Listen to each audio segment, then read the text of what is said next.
Do you want to go for another half an hour and give us the last question? Yes, welcome back to the Bray and Ethan podcast for episode 108. And it's all, of course, thanks to Skin Bro, Hat Locker, and Cheetah Clothing. I've got the tee on, Ethan. The white jazz. Yep, I have it. Same very off nice. air. Very, very clean. Yep, and very nice fabric. They're comfortable, Jack aren't they? said he changed the manufacturer Yeah, that he he goes to. And I can tell you this feels like a top-end quality tee. And I did see they put a story up yesterday, I think it was. They're selling very fast, so you want to get onto them because there's not many left. Yeah, exactly. And of course, Skin Bro and Hat Locker, you can head to both of their stores for 20% off using code Bray and Ethan20. And of course, the Skin Bro Essentials kit is only $54.99, which is probably, if you go back to 12 months ago, if you wanted almost everything, double. it was almost about $80-$90. So it's a nice little discount. And as we say, if you use the discount code on top of that, then you do the maths, and it's a lot less than that. Exactly. But back-to-back cricketers on. Josh Vernon is in the building, WA contracted bowler. Josh, how are we? Yeah, good boys. Thanks for having me. Pleasure to have you on. Well, Dampier, born and bred. Tell us about your sport in the country regions of WA, and then I guess coming through the state cricket pathway as a teenager. Yeah, so growing up in Dampier, it's just like sport mental. We played pretty much every sport we could, from like footy and cricket in the winter and summer to like swimming, mountain biking, t-ball. Like there was everything going on. So as a kid, like everyone would play every sport, which I think like makes you really enjoy like the essence of sport. And it's really like based around going out with your mates and just having fun on a weekend. But yeah, I think when I was probably like 16, decided to pursue cricket. Like I was playing a bit of footy at the time, bit of cricket. I think the last season of footy I had, I like did a knee, broke a hand, got knocked out in the semi-final or something. Like it was pretty mental. So I was like, no, I'm going to maybe stick to cricket for now. I feel like that's a lot of ways probably people finish footy injuries or a finals loss or whatever it might be. I reckon our first Dampier product maybe since Zach Langdon on the show. I reckon he's from down that way. Any like sporting people you idolise down there from that region? Yeah, I think Zach was probably like when I was growing up, I didn't see too much of him at the Sharks because that's who I played for, the Dampier Sharks, and who he sort of came up with. But definitely like hearing about him and when he went to GWS and like the hype around him, like sort of at the draft and like all of his stats and stuff, and being obviously really quick and athletic. And I thought that was really impressive. But aside from that, we had Dean Cox a fair while ago. One of my mates growing up was actually, she was his like second cousin or something. So I used to come up a little bit. We used to see him. He'd get around the footy club and the juniors, which was pretty cool. But aside from that, we haven't really had too many come out of there. I think the only other one that I watched a bit was Louis Upton, who played for Subi, played league for Subi for a while. He used to come back a fair bit and play league for us, but aside from that, not really. Well, you're the next putting the region on the map. And then you come up to UWA in the recent years, staying up there. How did that sort of come about, and also joining Midland Guildford? So I don't really have any other family down here. I've got and my grandma, she's down south, but I just thought, look, it's going to be easy for me if I'm studying. I had a few mates there as well. I thought college life would be pretty good, especially because coming out of a town like Dampier, there's only 1,300 people. I thought coming to a community with like kids your age and like-minded people would be really good for me. So that was my main goal at the time. Like I had no idea I was going to get a contract. I didn't think for the next maybe 2 or 3 years I would have a sniff. So I was like, I'm just going to go down, focus on my studies, and ended up landing there. And then Midland, I had a link with Joe Angel. So he actually works at the same company as my old man up home, Rio Tinto. Yep. And Dad heard about him somewhere, I don't know how, and just like flicked him an email out of the blue and going, hey, my son, like he plays a bit of cricket. Is there any chance you could coach him? So every swing Joe'd come up, we'd do a couple sessions, and found out he was the head bowling coach at Midland. So I sort of made that connection. When I started coming down, I was leaning towards Midland, but there was also a couple other country coaches that had ties with Midland, so that just like was a pretty good place for me to go, I thought. It's pretty handy if you ask me. Yeah, I feel like it's like a smooth process. Yeah, it was really good. Have you always been a fast bowler? And I've heard some stories, but the speeds are pretty high on the clock. Yeah, depends. I've heard 140 plus. I think, last year I got there. I think I got to like 142. But this year it's actually taken a backward step. But I was definitely spraying them less because, they used to go quick down a leg for 4 wides a fair bit last year.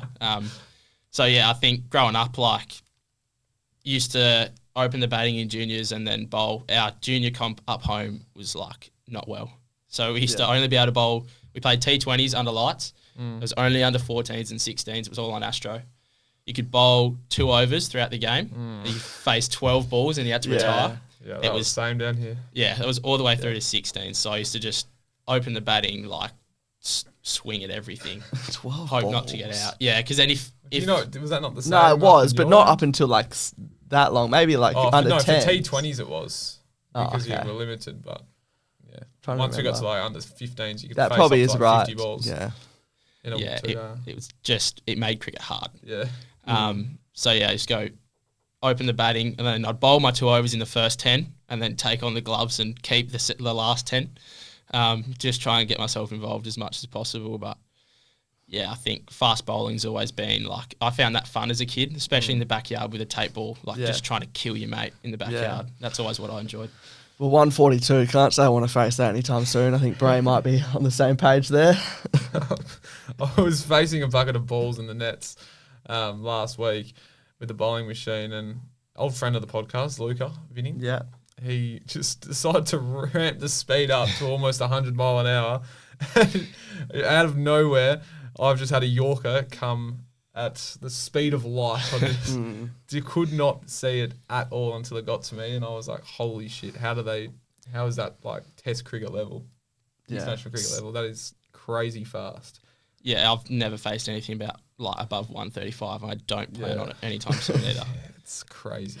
Now, you represented WA a couple of times at the National Under-19 Champs, including taking a fourfer in the first time around. How did you go on those champs both times? I had a pretty good one 2 years ago, so I played a year young.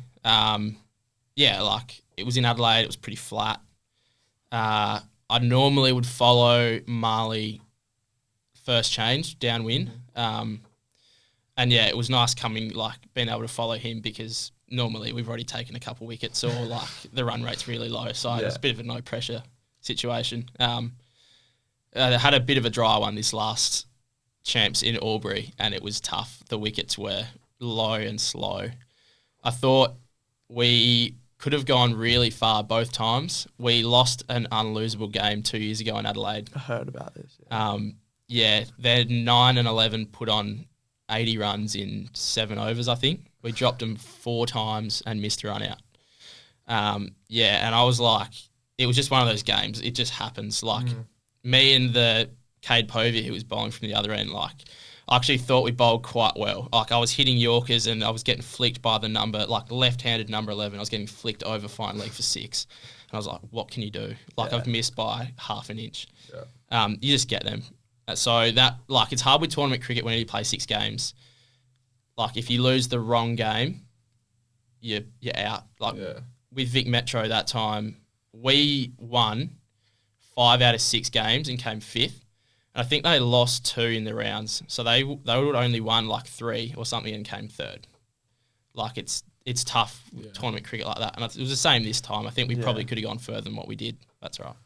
And you mentioned Marley just then. We were talking when you got here. Feels like you two are going to be forever linked, just based on where you've been and that sort of thing. Yeah, well, can't separate you.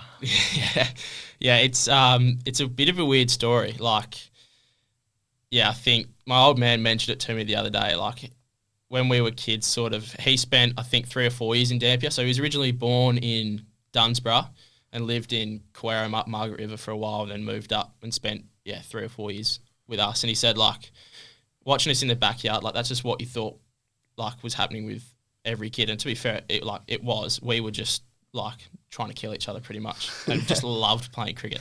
Yeah. And then, we sort of, like, our paths drifted a little bit when he moved down in Year 7 and went to Aquinas and started playing PSA and grade cricket, and I stayed up home. And then, yeah, we sort of linked together for 19s again, and then both managed to get a contract this year. So it's been a weird ride, but it's pretty cool, yeah. Yeah. And this is probably more a question for this year round with the championships, but do you feel more pressure to perform for WA 19s when you do have a men's contract? One of the only few to have when some of the other guys don't. Is that play in your mind? Yeah, it definitely does. And I think definitely for me this year, like sometimes you're not going to be able to perform on the field at all times. Like it's just not possible. So making sure that you're doing all the right things off the field as well was really important. And I think like looking back this year, my skills probably haven't improved. Like they haven't taken massive steps to look what I thought they would, but off the field, like sort of have.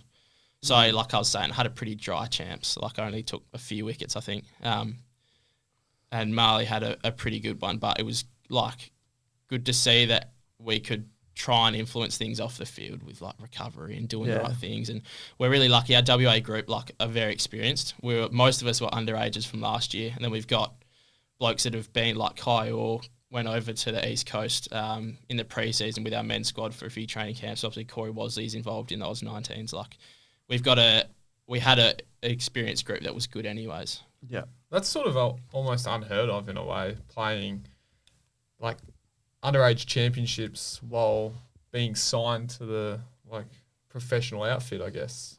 Like if in an AFL world, that's just unheard of. I guess the only way you could compare that is, I guess, like say Harley Reid, he knows he's going to get picked up. Yeah. So he's got that pressure sort of thing. But there's no real sport like it. I know the AFLW had some signings, but that was obviously not after the champs. So it's kind of unheard of, hey? It is. Well, I guess there isn't a draft. Yeah. Which helps. But touring England just before the summer of the Australia 19, for the Australian 19s would have been pretty good fun. Long way from the Pilbara to some historic grounds over there. Yeah, it was. It was, pretty eye-opening. They're so different over there. Like, it's just cricket mad. It's a scary thought, like, blokes talking about playing in India and Pakistan who are, like, triple, quadruple the amount of fans that England have. They're just absolute nuffies. And it's like, like you said, it's very different to playing cricket in Dampier when you get, like, 4 people come to watch a game and it's either, like, siblings or folks or, like, partners or whatever. Yeah. To go and playing over there. I don't think we actually had that many people come to the games, but the live streams got slammed. And it was probably, like, reading the chat at the end of the day, like the live stream chat, it was mostly just, like, subcontinent supporters going on about how good India's going to be in a couple of years in our England versus Australian 19s game. Yeah. And you guys played all forms of the game?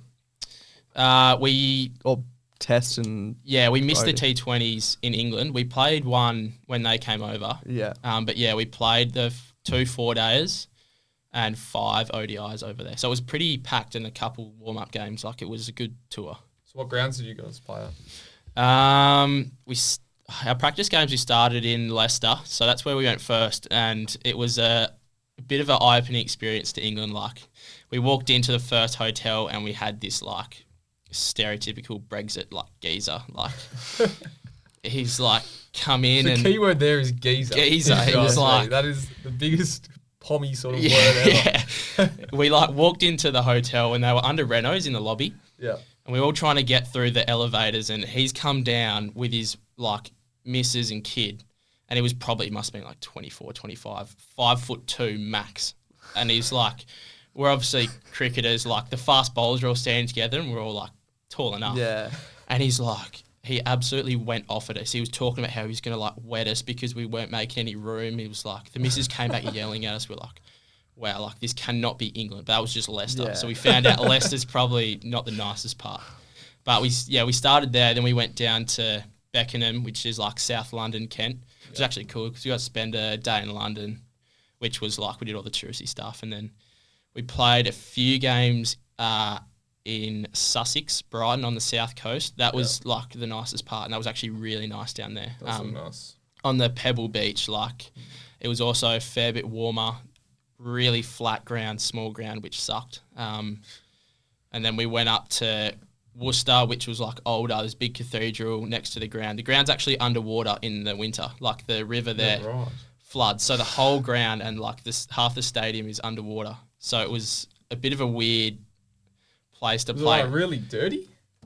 Nah, yeah, actually the country itself was. Worcester was nice. Yeah, it's like, I didn't believe it until someone showed me photos of literally the ground and the seats are like the first 2 rows like underwater. Yeah, right. I don't know how they play cricket on it in the summer when it like floods during the winter. Yeah. So that was quite odd. And then we finished up in Northamptonshire, Northants, which was also a bit, how you going? Nice ground, but yeah, we didn't go out too much after dusk. Yeah, well, the conditions, you only have to look at the photos of you guys playing in the vests, the like, what are they called? Yeah, like the knitted. Yeah. Like, yeah. To realise some of the conditions over there. Sweater. I mean, I know test players do it here as well, but yeah. If you're wearing it, it must be cold. Yeah. Because they do warm up very quickly. Yeah, they're thick. So, yeah. Is it hard not being over in South Africa at the moment in the World Cup, considering you've had so much to do with that group? Yeah, I sat down and watched the game the other night against Namibia, and yeah, like it's tough not being over there. I think my lead up wasn't great. I did my knee sort of again. I did something in January last year, just before I went to the first 19s, and then it arced back up in England, and then I was good. And then just before our WA champs, I did it again. I've got like a weird hereditary thing in my knee with like fat caps and bursts and stuff. So I only just made it through to our 19s champs. Like I had to do a fitness test 2 days before, and then had a bad champs, and then got the call, and the selector was like, yeah, look, we've decided to leave you out based on a few things. And to be honest, like I didn't have a great lead up. The couple, probably month and a half before, like I was struggling with a bit of form. And the injury didn't help.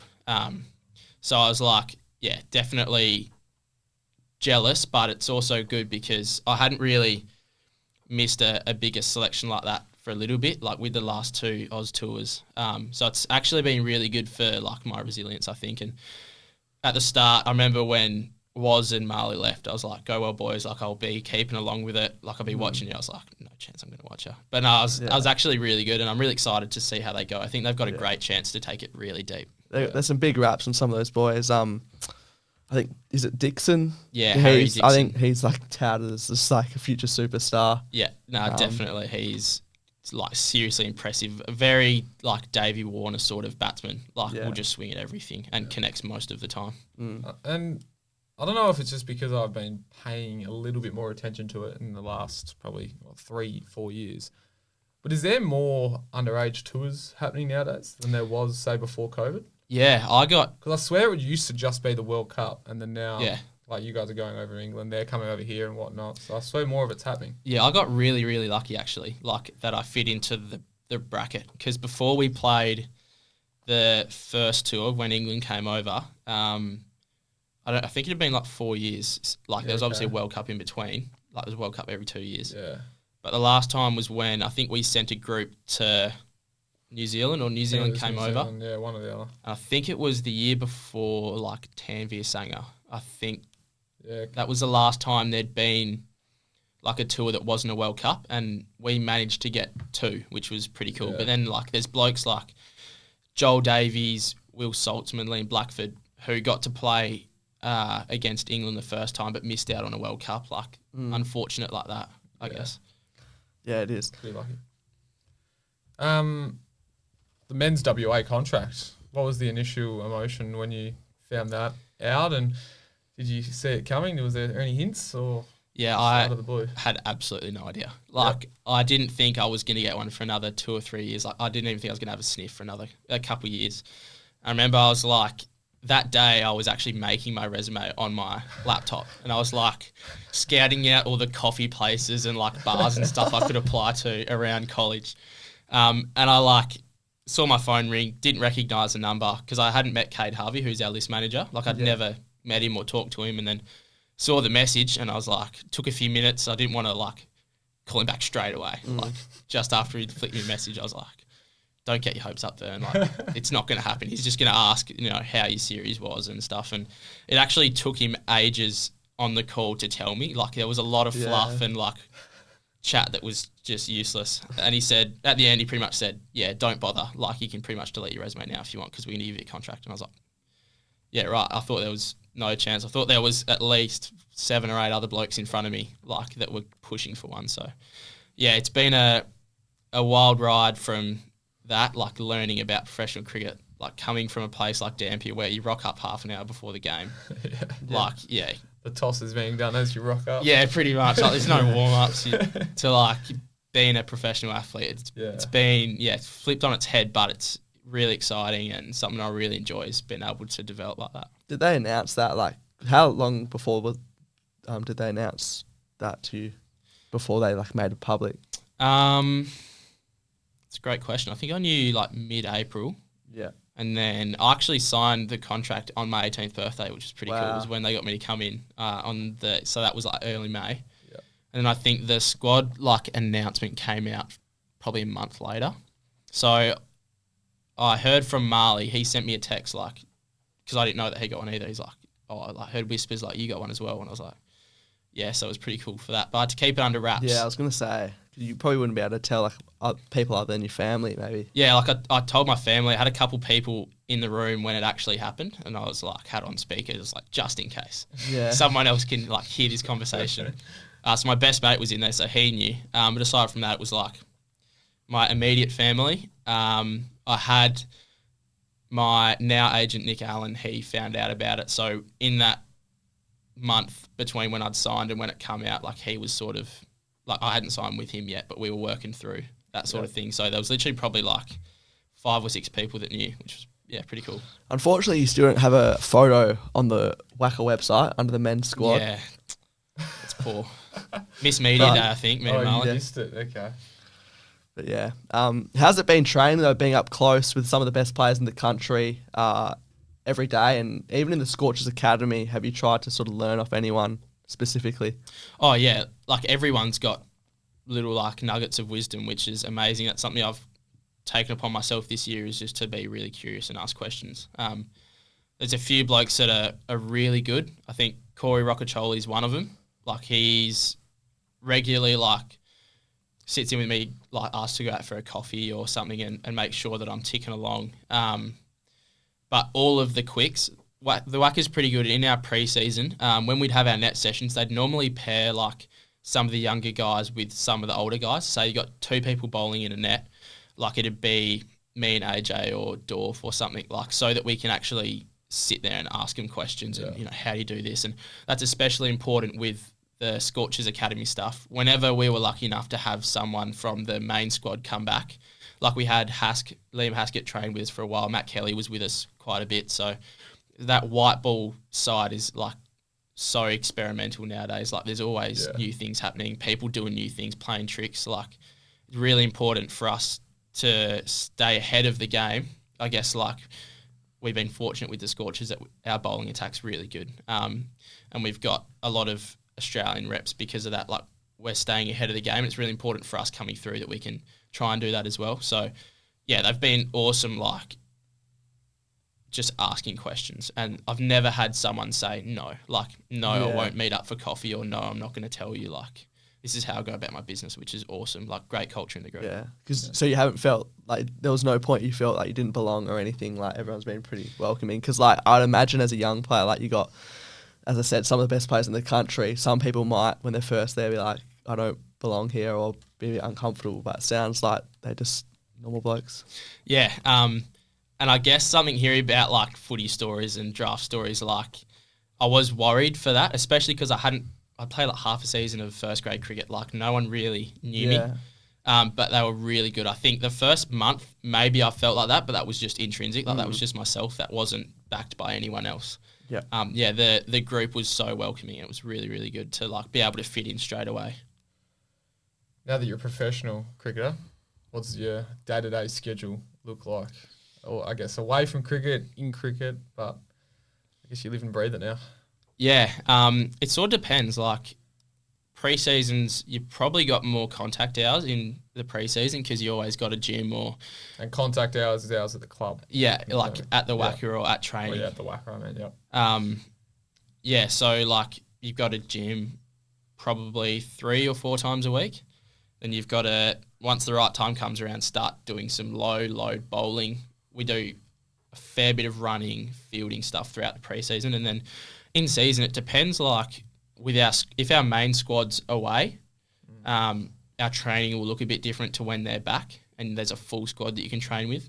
But also, like if I'm away, like say going to England, like that messes up probably a week and a half, 2 weeks before and after, because you've got to get a deload in before and after a tour. Same thing with second 11, stuff like that. So it sort of changes, but in season normally it's Monday you come in the morning and do monitoring. So you like get your height, weight. They do some like testing, like muscle testing and stuff to see how you pulled up from the weekend. Tuesday you'll have a big bowling day. Wednesday's normally day off. Thursday you'll have another big session. Friday's optional top-up hits, which I tend to go into every time because my batting needs some serious work. And then Saturdays, for me, club cricket. Sometimes you play like a Saturday, Sunday game, but not often. So not just Saturday and then Sunday's rehab in your own time. Yeah, so like I think that's pretty not a lot of people realise like what it's like, because obviously footy, it's probably you hear like you know more what it's like, but cricket, like it's not really. I reckon there's a lot of people out there who actually wonder what you guys do like during the week. Like it's not something. The schedule's on off. Sometimes you're playing, a 4-day game, and that's like the difference with footy as well, because footy like you're playing Friday, Saturday, Sunday. Yeah, like all you have to sort of base it around is, am I playing like a night game or am I playing Sunday morning? Like am I playing in the ones or the twos? Yeah. Whereas like with like the Big Bash, they play pretty much every day of the week. Like there's a game on. Yeah, every 3 days or something. Yeah. Footy's a lot more behind the scenes. You see a lot more like on social media and that. Yeah, cricket, definitely. Obviously, it's probably not at that stage yet, but obviously, And you've played a bit of second 11 cricket for WA this summer. Has that given you a taste of what first class cricket, Shield cricket could be like? Yeah, absolutely. I fortunate enough to make my debut in Adelaide against SA. Our bowling attack was like, we had Joel Paris coming back, Jai Richardson, Sam Greer, who's been in and around the squads, Hamish McKenzie, Darcy Short. Like, I had so many blokes there that have played a lot of cricket and a lot of cricket a lot of international cricket. So just being able to sit like in the dugouts with them and ask them questions and like pick their brains has been unreal. And then getting to played my second game at the Wacker against ACT. Like, there's no better place to play cricket, especially second 11 cricket in Australia, I don't think. I saw that the other day when I was looking at the scores for the game that's currently on now, and I just saw ACT and I was like, what the hell? Like, what are they made of? Like, are they made of just like first grade players from there's the actually ACT area? Yeah, I think so. There's also a couple like they get these invitational people in, right? Which is I didn't quite understand until we played them. So there was like some bloke walked out, like ACT's. Obviously, their funding and resources isn't as good as the other states. So some bloke walked out with like Queensland cricket whites on, like his bottom half, and I was like, "What?" It's one of their fast bowlers, like their opening fast bowler, and they're like, "Yeah, he plays grade cricket in Queensland." But he used to play for ACT, so they can they get 2 invitational picks that they can bring back. Okay. Yeah, it was a bit interesting, bit random. I know the women's program looks like it runs decently because that's been a thing for a while. Yeah, It was the first time I've ever seen an ACT men's side. Yeah, they only play second 11. I think sometimes they're in and out. Like they play 19s.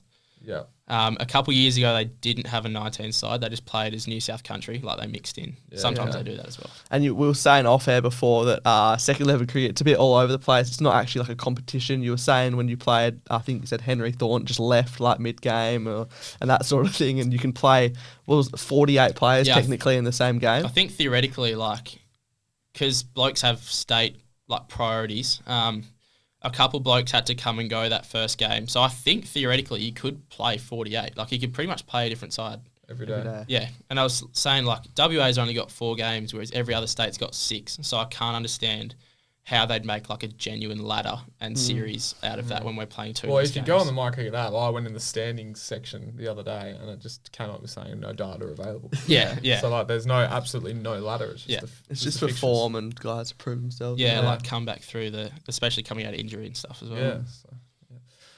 Well, obviously both one day and Shield teams are pretty hard to break into at the moment with the depth, I guess, the squad has at the moment. So what are the goals, I guess, for the rest of the summer, whether that's, I guess, WA or Midland Guildford pushing for finals?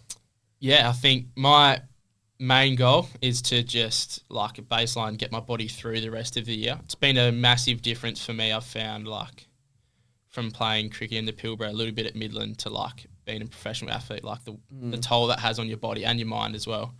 So I'm just trying to get my body through the end of the season as best as I can. But aside from that, it's actually for myself and a few of the other blokes like Marley and Sam Greer, it's actually lucky that we're really good because we've got quite a few blokes playing for Australia, especially this next series coming up, the ODI series. I think we were meant to have 5 people out before Richo did his side.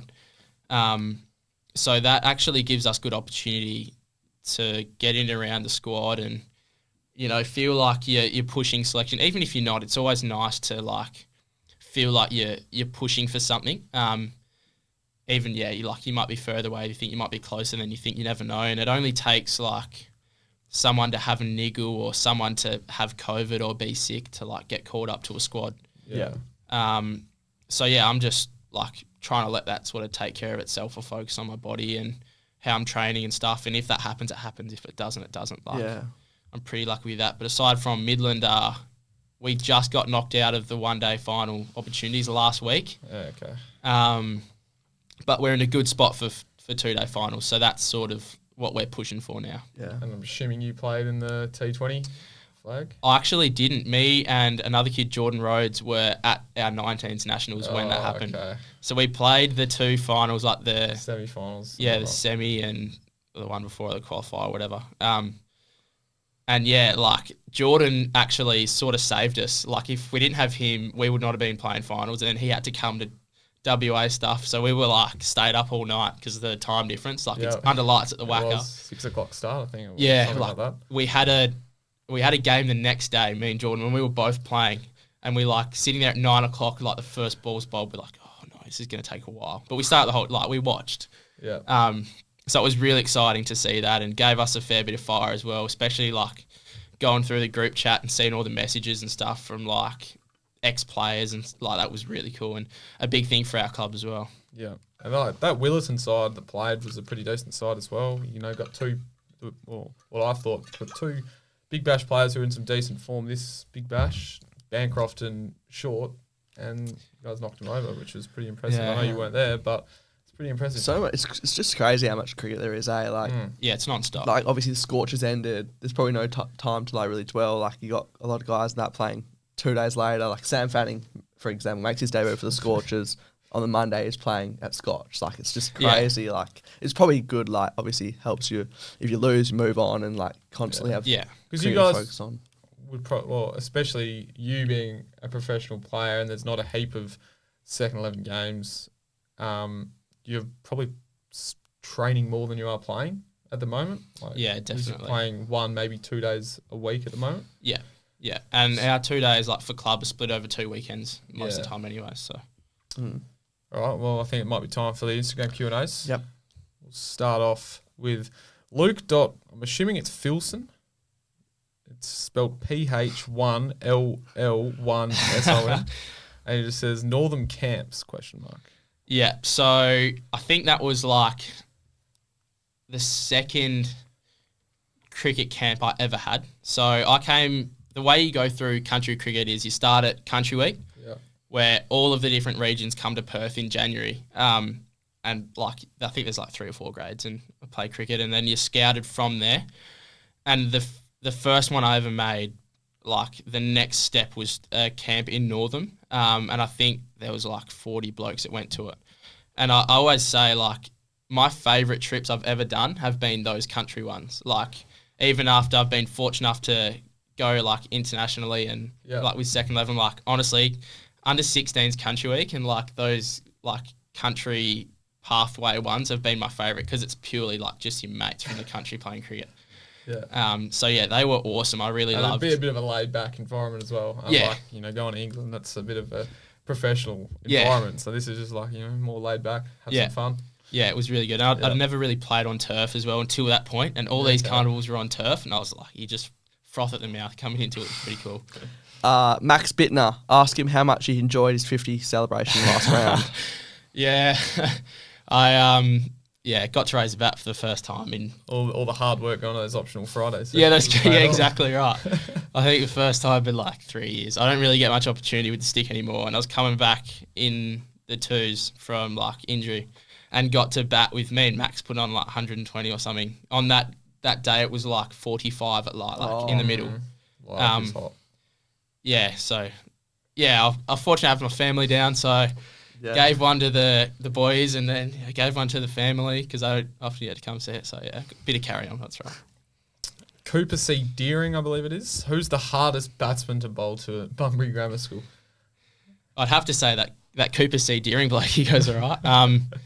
Yeah, again, that was like those country carnivals. So Dero plays first grade for Rocky Mandurah now, and I played the whole way through with him. And I think like he's played a bit of country men's championships. Like they go over and do the same thing of like our junior under-19s champs. They just do a senior country men's. They was in Albury Wodonga this year, so the same place we were. But it's just like Queensland country, New South country, SA country, like they all go and play together. But yeah, Dero, he's pretty good. Lucky he can play. Jack_Begg16, best golfer you know.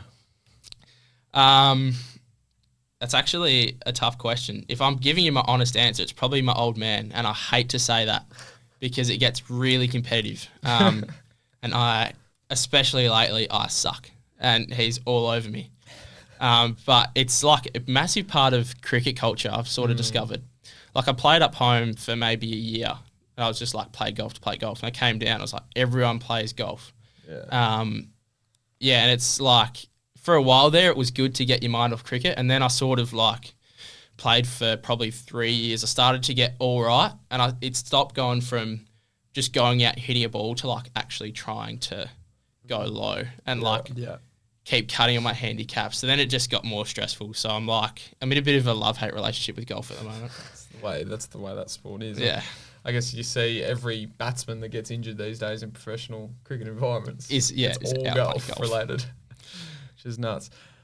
I'm struggling here. Seb to Cass. Tokers, maybe. Tokers. Have you got a favourite wicket?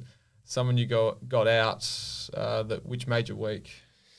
Look at the major week. Jeez. I don't know. I think maybe my first one in my first game for Australia, that was pretty cool. I was shitting bricks. Like, I never really get nervous to bowl because I feel like as a bowler, you're sort of in control. Like, the batsman can only react to what you do. And I got mega yips this day. Like, I was sliding on the crease. I think I bowled like a beam ball that almost hit a bloke in the ribs. And I was like, so scared. And then, like a couple of balls later, this bloke, Ben McKinney, who actually just like, he's captaining England at the 19s at the moment, absolutely punched me, like threw mid on for 4, and I've gone, oh no. Bowled the exact same ball, came out of the hand, and I was like, oh, it's going again.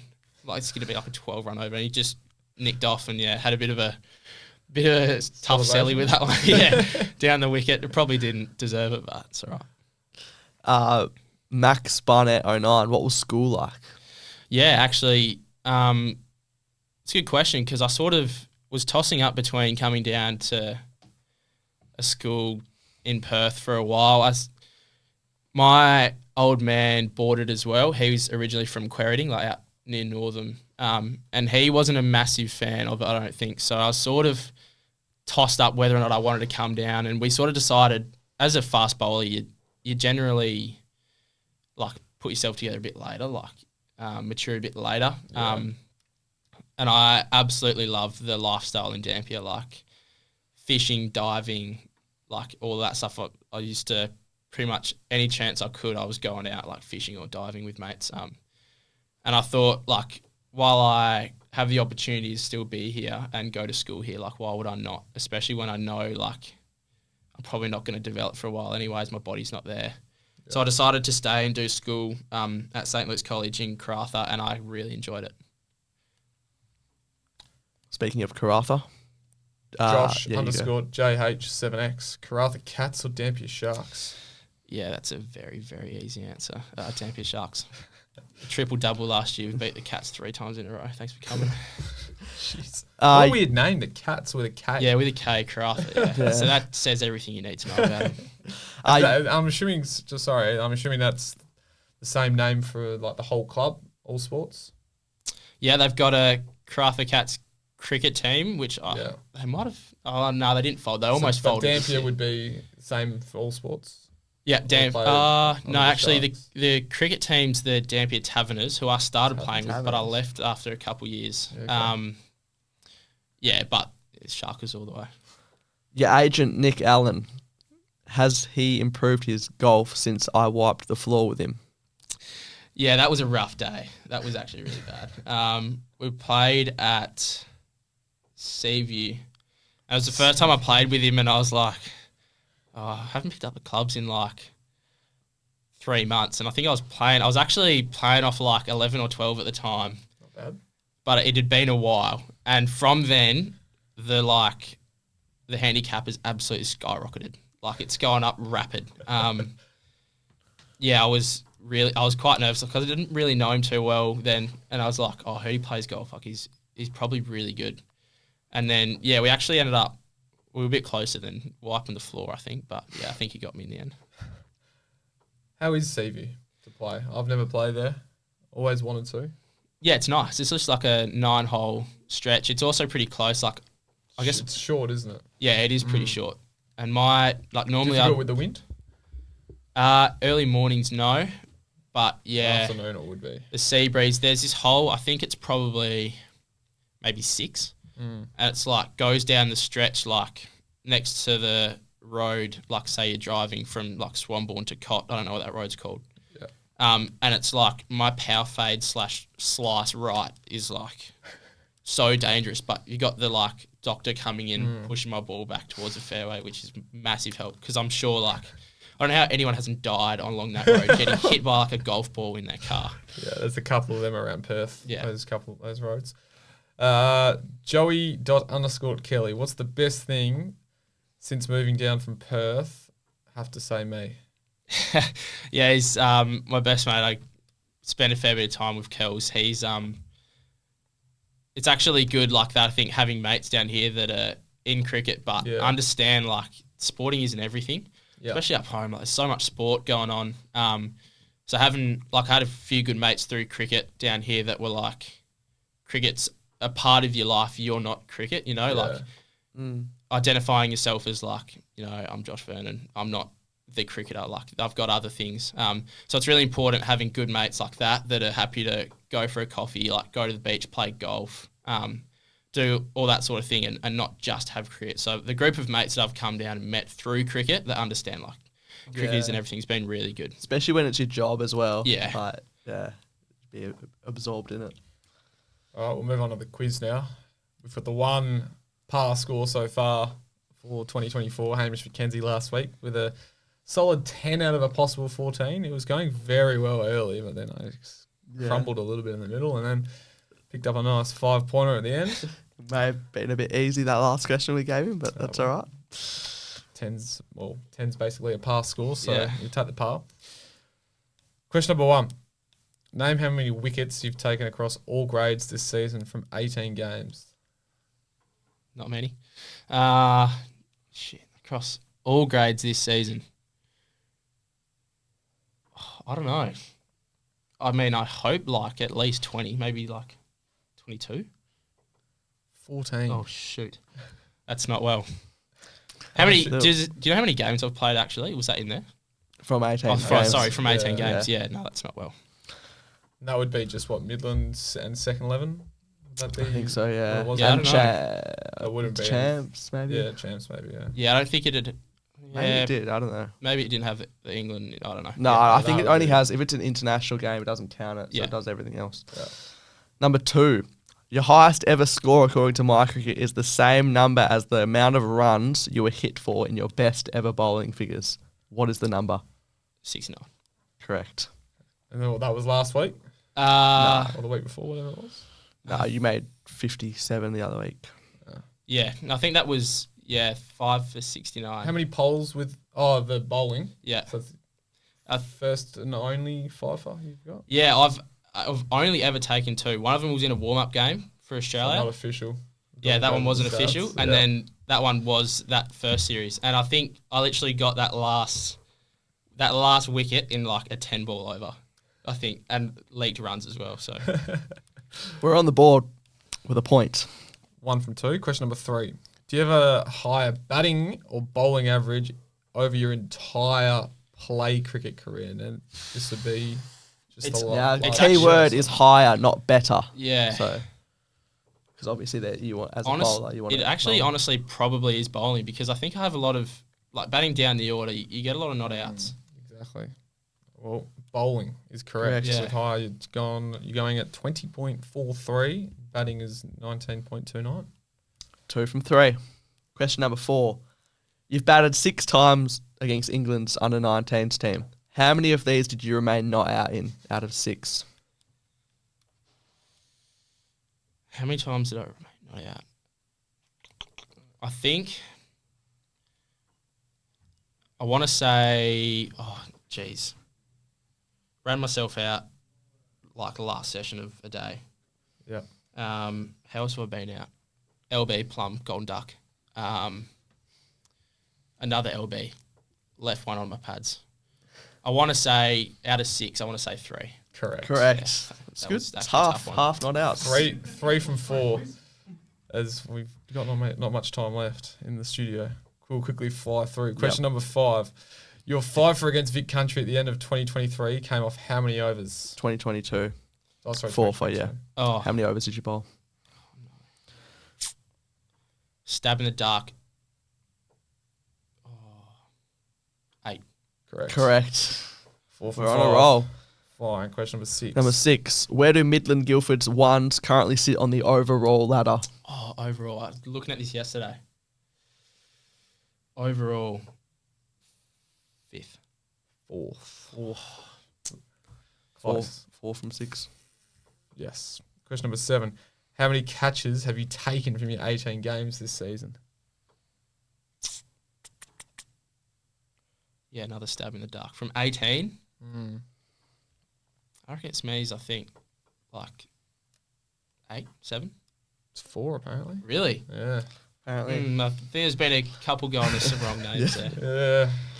Blame the score. Yeah, blame the scores. 4 from 7. still. Question number 8. True or false? 4 is also the same amount of 4s you hit in your 57 against Mount Lawley this year. True or false?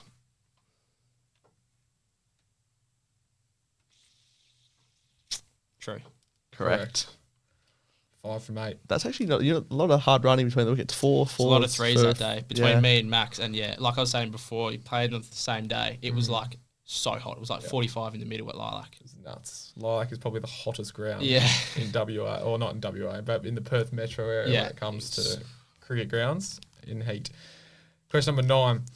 You're one of the 4 ins to the WA contract list for 23-24. How many outs were there from the previous year? 2. David Moody delisted. Shaun Marsh retired. Correct. Yep. So is Spot on. that 6 or 7? I think that's 6 now. 6 Last question. for 5 points.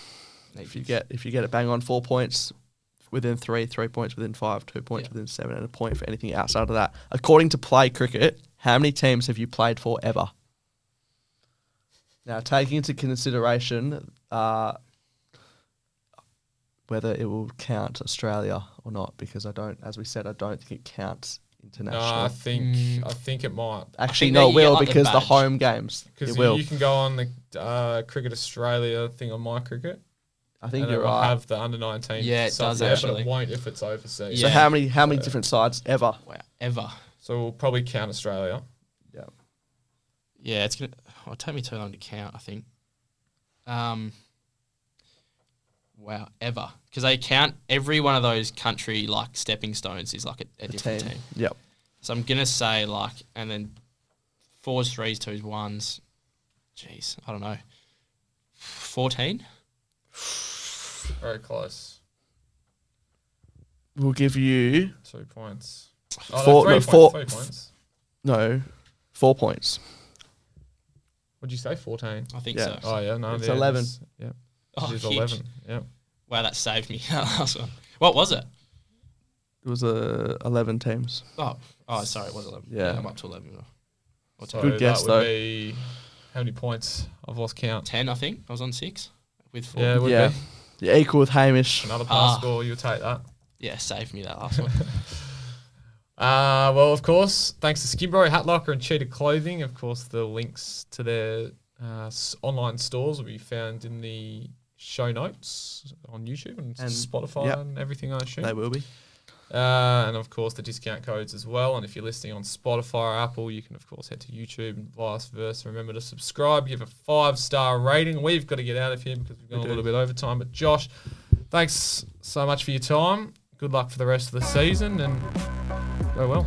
Cheers, boys. Thanks for having me. It was fun.